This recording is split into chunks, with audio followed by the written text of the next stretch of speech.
집값이 오르는 이유, 전세를 활용한 갭투기 때문이다 라는 내용으로 방송을 합니다. 그리고 지금 세금에 대한 문제들이 굉장히 화두가 되고 있잖아요. 그래서 저번 주에 미래 보유세를 어떻게 계산하는지 이제 멤버십 자료로도 이제 배포를 했습니다. 그래서 요거 한번 확인하시고 미래의 잠정적 세금 보유세에 대해서도 한번 계산을 해보셨으면 좋겠습니다. 네, 이렇게 얘기하고, 자, 1년간 정부의 목표인 집값 안정화가 지금 되고 있냐를 물으신다면 안 되고 있습니다. 일단은 집값이 퍼지고 있죠. 지금 상황은 서울 같은 경우는 지금 이번에 1위가 중랑구입니다. 이번 주간 중랑구가 무려 1.08%가 가격이 올랐습니다. 0.2%가 오르면은 가격이 크게 상승한 거고 0.3%면요 급등이라고 얘기를 했습니다. 근데 지금 중랑구는 0.18, 노원구도 급등, 강북구도 급등, 성북구도 급등, 서대문도 급등, 동대문도 급등, 구로 급등, 서초 이런 데는 조금은 급등은 아니죠. 둔하죠. 조금 둔화되어 있는 상승세. 송파도 둔화되어 있는 상승세. 그래도 많이 올라갔습니다.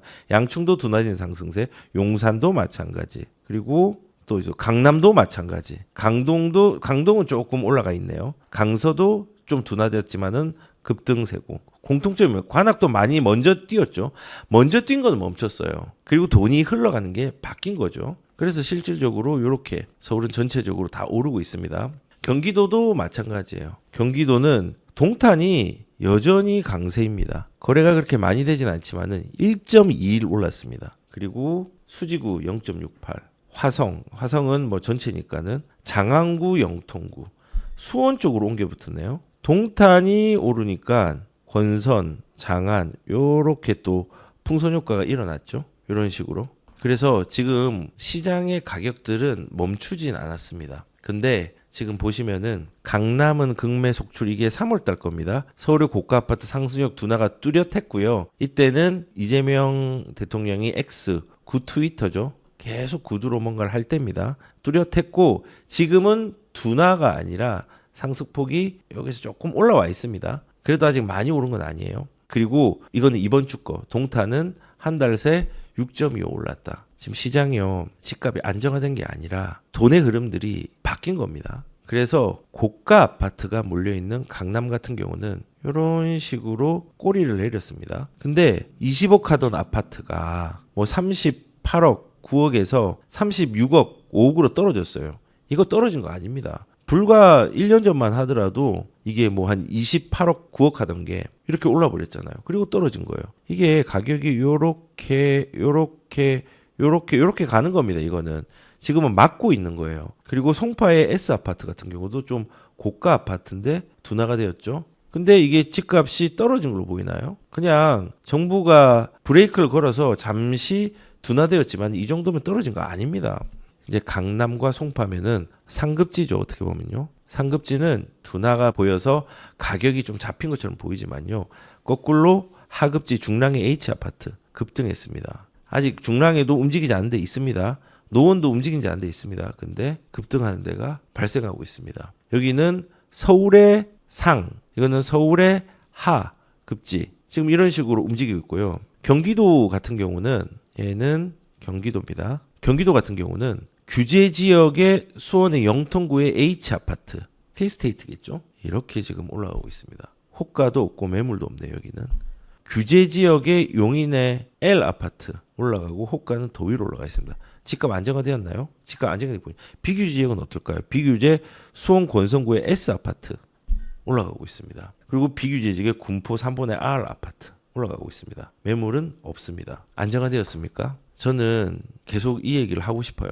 수요 통제를 위해서 세금을 활용을 하지 않겠다. 그리고 집값 안정이 목표다라고 했는데 지금 1년이 지난 시점에서 세금으로 집값도 잡지 못하고 집값 안정화 시키지 못하고 누르면 누를수록 다른 데로 흘러가는 양상으로 이런 식으로 시장을 바꿔놨습니다. 그래서 지금 이재명 정부에서 후보 당시에 했던 모든 얘기들은 사실이 아니었다. 그리고 그때 믿는 사람도 지지층은 있었지만은 시장을 경험해봤던 사람들은 이재명 정부의 말 믿지는 않았었다. 그래서 이런 식으로 집값이 안정화되지 못하고 세금이 안정화되지 못하는데 진단을 잘못하고 결과를 도출하려고 하기 때문에 집값은 저는 불안정하다고 생각합니다. 비아파트 빠른 공급 밀지만 시장은 미지근 주거환경부터 개선해야 비아파트를 먼저 밀어요.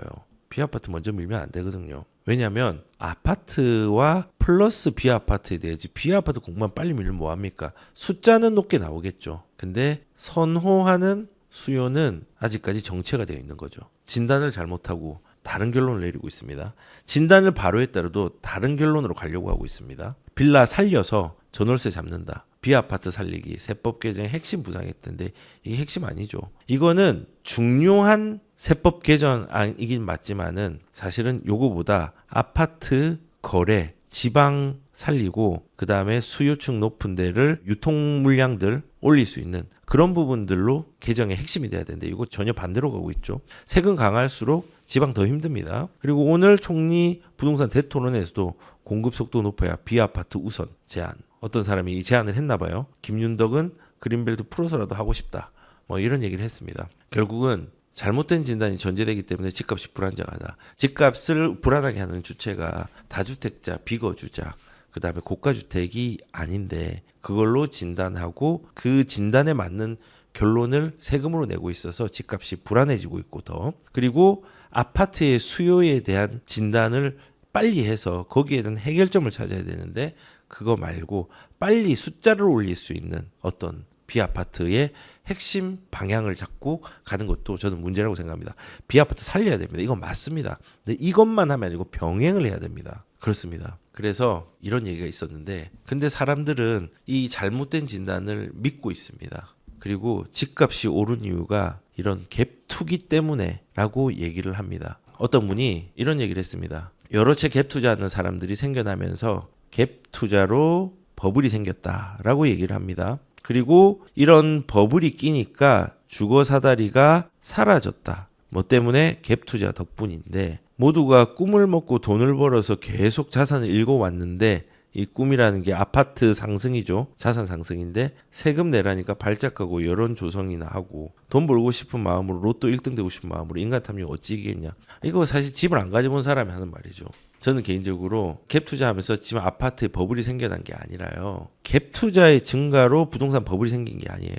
그럼 외국은 전세가 없는데 왜 집값이 오르나요? 통화량 팽창입니다. 지속적으로 증가하고 이러면서 시중에 돈이 풀리고 확대가 되니까는 돈이 풀리는 속도와 양만큼 화폐 가치가 추락한 겁니다. 그러면서 이제 원자재, 인건비, 분양가 그리고 여러 물가들 상승하고 실물 자산은 이때 화폐 가치가 하락하면서 재평가가 됩니다.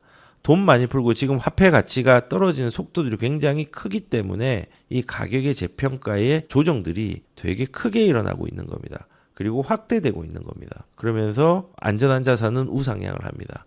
그리고 아파트 장기 우상향으로 했는데 원래 이 자산이라는 건요. 인플레이션은 불공평하게 적용이 되거든요. 어쩔 수 없습니다. 사람들이 좋아하는 데가 가격이 많이 오를 수밖에 없고 인프라가 좋은 데가 가격이 더 크게 오를 수밖에 없습니다. 근데 이제 그게 사람들이 모여가지고 인플레가 일어난다고 해서 이게 잘못된 게 아니거든요. 보완은 해야 되겠지만은 이거를 불법적인 투기와 잘못된 걸로 조장하는 것은 잘못됐다고 저는 오히려 생각을 합니다. 그래서 지금 전세 때문에 버블이 생겼다. 갭 투자 때문에 버블이 생긴 게 아니라 화폐적 현상으로 가격들이 움직인 겁니다. 갭 투자들이 가격 올린 게 아닙니다. 일부 그 속도를 빠르게 하는 시기들은 있었지만은 이거 자체는 화폐적 현상이지 갭 투자 때문이 아니라는 겁니다. 그리고 주거 사다리를 차이게 된 게 갭 투자 덕분이라고 얘기를 하는데 저는 지금은 규제, 갭 투자 차단 이게 주거 사다리를 단절시켰다고 생각합니다. 갭 투자가 아니라 이 차단이 규제 강화가 주거 사다리를 단절시켰다 생각합니다. 보세요. 규제를 강화하고 갭 투자를 차단하니까 민간 전세의 공급이 급감하죠. 다주택자, 그다음에 비거주자를 나쁘게 생각하죠. 그리고 토호제로 전세를 없애버렸죠. 갭 투자 차단하는 거잖아요. 실거주 요건을 하니까. 근데 민간의 전세 공급이 급감해요. 왜? 여기서 지금 내주는 게 비거주에서도 내주고 다주택자가 내주고 토호제가 안 했으면 전세로 맞출 수 있는 게 있는데 이게 없어지니까 전세시장 월세장이 힘들어지는 겁니다. 왜냐? 공공임대는 한계가 있거든요. 10% 정도 수준 전체 임대시장밖에 안 됩니다. 그러니까는 전세 공급이 급감을 하니까 이거 큰일 났다. 월세로 가자. 근데 월세 수요가 몰리니까 가격이 급등하죠. 그러면은 이 전세와 월세로 가면서 문제는 서민들의 주거비가 급증을 합니다. 소득이 30% 40% 이상 월세를 지출하는 경우도 있고요.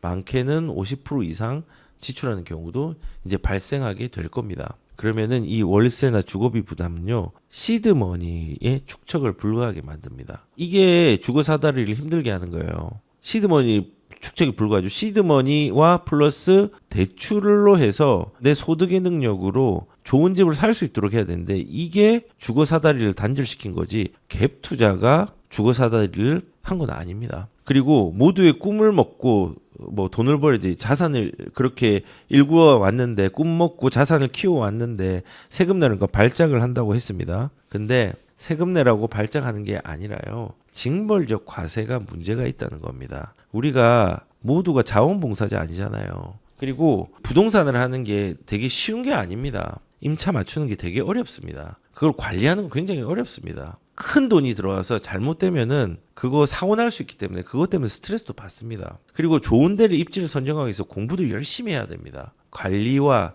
그거를 사는 거, 관리하는 거, 매도하는 순간, 매도한 이후에 또 새롭게 해가지고 은퇴를 준비하는 순간까지 굉장히 어려운 시기를 거칩니다. 노동으로 하지 않았다고요? 그러면 생각해 보십시오. 우리가 죽기 직전까지 건강이 좋을 수 있을 것 같습니까?